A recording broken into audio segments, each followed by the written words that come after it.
My name is Michelle, and I work in an office. I'm 31 years old, and my husband John is 33. We actually met through a friend's introduction, and now we've been married for 2 years. When I was growing up, I was pretty sheltered, being an only child. I went to a regular public school until middle school, but then I switched to an all-girls private school until college. You know how it is with all-girls schools. There's a lot of admiration among friends, but I never really thought about dating guys seriously. Sure, I went out with a couple of guys in my early 20s, but nothing really clicked for marriage. I always figured I'd meet someone eventually, but time flew by, and suddenly I was in my 30s. My parents started getting worried, especially my dad. He started suggesting I meet some guys he found on matchmaking websites, and one of those guys turned out to be John, my husband now. After we met a few times, John told me he had feelings for me. He's a really kind person who respects his parents a lot. I'm the same way. So I felt like we shared important values. That's why I decided to marry him. Our wedding was organized pretty quickly, and our families and friends were all there to support us. I was thrilled and hoped that our happiness would last forever. But not long after we got married, John's dad got sick and passed away. John started spending a lot of time taking care of his mom, which is totally understandable. He's always visiting her and even goes on trips with her. While he still cares about me, it sometimes feels like his mom comes first in everything. It's a bit frustrating, but other than that, things are okay. I guess this is just how marriage is, so I've learned to accept it and make compromises. Lately, I've been finding a lot of happiness in entering sweepstakes and winning prizes. It's been mostly little things like makeup and snacks. But then I hit the jackpot, a pair of tickets to Miami. I couldn't believe it when I got the call. It was the first time I ever won something so big. But then came the tough part, deciding who to take. John had just gone on a trip with his mom, and he usually pays for his own travels. So I thought, why not give this amazing opportunity to my parents? I hurried over to their house and shared the news. Guess what? I won a trip to Miami. Why don't you two go? My mom was ecstatic, saying it had been ages since they'd gone on a trip abroad. However, my dad didn't seem as excited about the trip. I've got work commitments, Michelle, he explained. But you still have some paid leave left, don't you? I countered. True, but this is a busy season for our industry, especially for me as the department head. Taking time off isn't easy. My mom then suggested, Michelle, if you can manage to get leave, why don't you and I go? I thought about it and agreed. You're right, Mom. It's too good of an opportunity to miss. Since my dad couldn't make it, I decided to ask my boss for time off the next day. Thankfully, work was slow, and I got permission without any trouble. After work, I swung by a bookstore at the station to pick up a guidebook on Miami, filled with excitement for the trip. As I neared home, I noticed the lights were already on. John must have gotten back home already, I realized. I better hurry up with dinner, I thought to myself. As I opened the door, instead of John's shoes, I spotted a pair of women's shoes I recognized. Michelle, what's the meaning of leaving the house empty at this hour? Scolded my mother-in-law. Oh, I didn't know you were here, I responded. It doesn't matter if I'm here or not. It's time for John to be home, and you should be preparing dinner and getting things ready for him, she lectured. Living nearby, she has a spare key, courtesy of John. I understand she feels lonely since her husband passed away, but her unexpected visits and presumptions of entitlement don't sit well with me. Plus, she holds onto old-fashioned beliefs about a wife's role, and she's not a fan of me working. Every time we cross paths, she finds something to criticize or make snide remarks about, which makes it difficult for me to warm up to her. Why the long face and the detour instead of coming straight home? She continued, You're such a useless wife. Let me see what you bought, my mother-in-law demanded. Please stop, I objected, but she ignored me and grabbed the bag containing the guidebook. What's all this? What do you plan to do in Miami? How extravagant, she exclaimed. No, it's a prize I won. I'm giving it as a gift to my parents, I explained. Well, nobody told me about this, she retorted. Just as we were arguing, John walked in. I'm back. What's going on? He asked. Welcome home, John. Michelle won a trip to Miami, my mother-in-law informed him. How thoughtless of you to give it to Michelle's parents without discussing it first. I would have loved to go, John said. I didn't know about the trip to Miami either. I was thinking of giving it to my parents, I responded. How many people can go on this trip? John inquired. It's for 2 people, I replied. You should have told me beforehand. I would have loved to go too. Why are you making decisions on your own? John questioned. I thought about going with just the 2 of us. But this time, I wanted to give it to my parents, I explained. You're mistaken. This time Mom and I are going and you're staying home, John declared firmly, cutting off my protests. No way. I won this. I'm going to give it as a gift to my parents, I insisted. We can plan something else another time, right? Mom really wants to go, so please try to understand, I pleaded. What are you even saying? You just went on a trip with your mom not long ago. Why can't I use my own money to go on a trip? Anyway, this time Mom and I are going. If you don't like it, we can get a divorce, John declared, dropping the word like a bombshell. The mention of divorce from my husband, used as a threat, made me feel a sudden wave of detachment towards him. Fine, do as you please, I responded, deciding to step back. My husband and mother-in-law, oblivious to my internal turmoil, seemed pleased with themselves. You should have been more understanding from the start, they chided. Ignoring their smug remarks, I began to consider my next steps to address the situation. The following day, I sought counsel from my parents, sharing the ordeal with them. My mom, who had been excited about the trip, seemed disappointed, but she understood the situation. I understand. If that's how it is, we can't help it. It's better to avoid any tension between you 2, so don't worry, she reassured me. Feeling guilty about letting her down, I decided to make things right.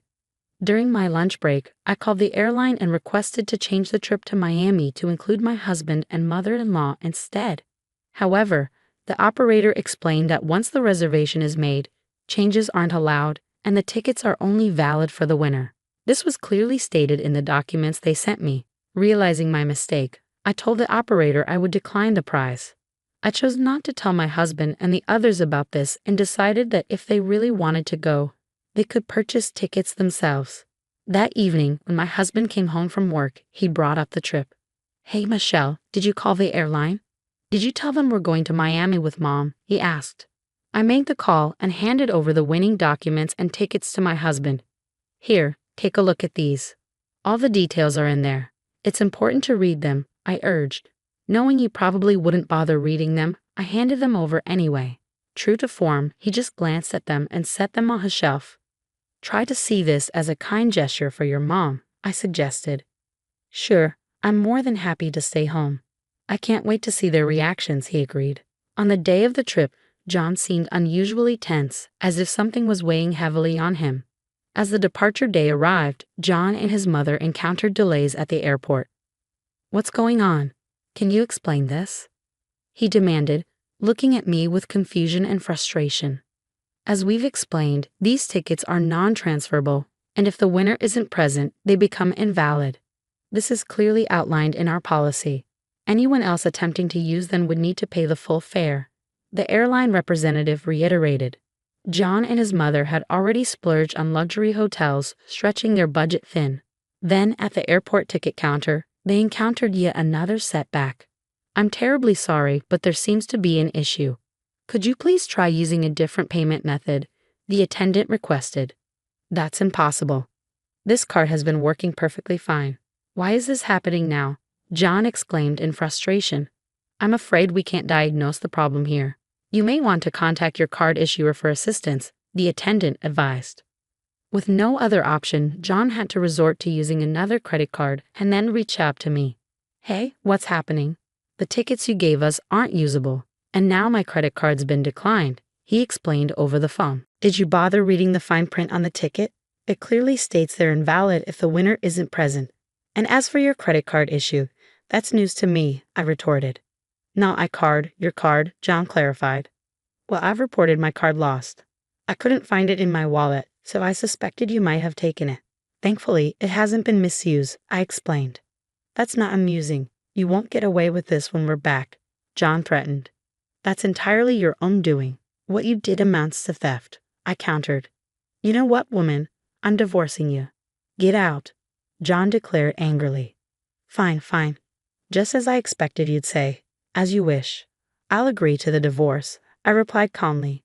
Truth be told, I had already planned to leave for my parents' house before John told me to go. I had already packed my bags. using the paid leave I had taken for this trip. As I left the house, I made sure to take the passbook and seal so he couldn't access our savings. I also informed the neighbors that we would be getting divorced. Upon reviewing our savings for potential division in the event of a divorce, I discovered that the funds had been depleted multiple times. I had no recollection of making these withdrawals, indicating that John was responsible. Further investigation, comparing the withdrawal dates with my daily blog entries, revealed that the money was withdrawn during the period when John and my mother-in-law were on vacation. I confided in my parents about John's proposition for divorce, his unauthorized use of my credit card, and his utilization of our joint savings for the trip with my mother-in-law. As I recounted the situation, my parents' expressions shifted from concern to sternness. "I can't believe John would stoop to such deceit. I'm deeply sorry, it's my fault for arranging your marriage," my dad apologized, bowing his head in shame. His anger towards John was evident. "This falls on my shoulders. Leave it to me," he assured me, taking responsibility. In reality, my dad held a high-ranking position at the parent company of John's employer and occasionally conducted audits. Despite another colleague being originally assigned, my dad rearranged his schedule at short notice to personally audit John's company. During the audit, he invited John's superior, an executive at the subsidiary, for a meal. Given the hierarchical structure, John's superior was visibly anxious, attempting to curry favor with my dad while struggling with nerves. During the meal, my dad took the opportunity to inform John's superior about my situation. "In fact, my daughter is going through a divorce. It appears that the main issues stemmed from her husband's excessive dependence on his mother. If it were just that, I might have advised her to persevere, but it seems he also misused my daughter's credit card and depleted her savings without her consent. Under such circumstances, I couldn't in good conscience recommend reconciliation. By the way, your subordinate, or rather, former son-in-law, I suppose, is John. How has his performance been lately?" my dad inquired. "It's a busy time, but I haven't seen him much around the office," John's superior responded. Upon learning about my impending divorce from my dad, John's superior sensed trouble and decided to look into the matter further. John, being the son-in-law of the parent company's director, was well known within the company and received some preferential treatment.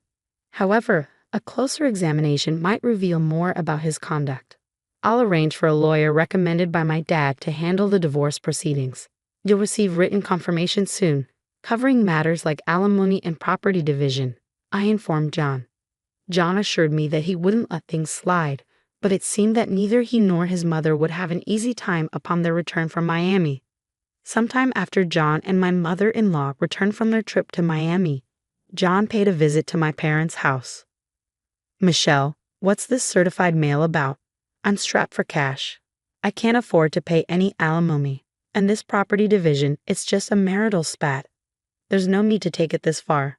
I've apologized, so please come back," John pleaded. "What are you saying? Have you even read the contents of the certified mail? Your mother's constant mental abuse, not to mention depleting our savings and attempting to use my credit card without permission. There's no way we can reconcile, right?" I countered. "Please, don't say that. Since you left, it's been difficult for both Mom and me. Have you been receiving icy stares from the neighbors, or have there been issues at work?" John inquired, his demeanor stiffening. "I suppose I hit the nail on the head," I remarked. "How did you?" "Well, who knows? What do you think the reason might be?" "If you reflect on your actions, you might understand," I replied. "I can't reconcile with you, and you'll have to face the consequences. Prepare yourself. Also, please communicate through the attorney from now on.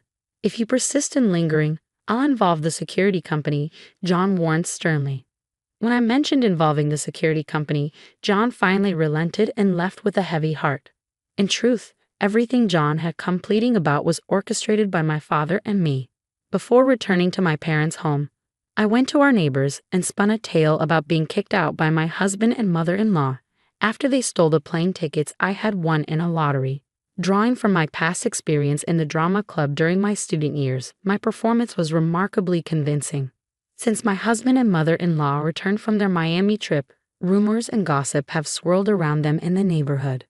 My mother-in-law was mortified to learn from a local busybody that she was being shunned because of rumors like, "You took your daughter-in-law's winning travel tickets and threw her out, didn't you?" But now, it's your turn to hear the full story. Following this incident, my father initiated an investigation at my husband's workplace.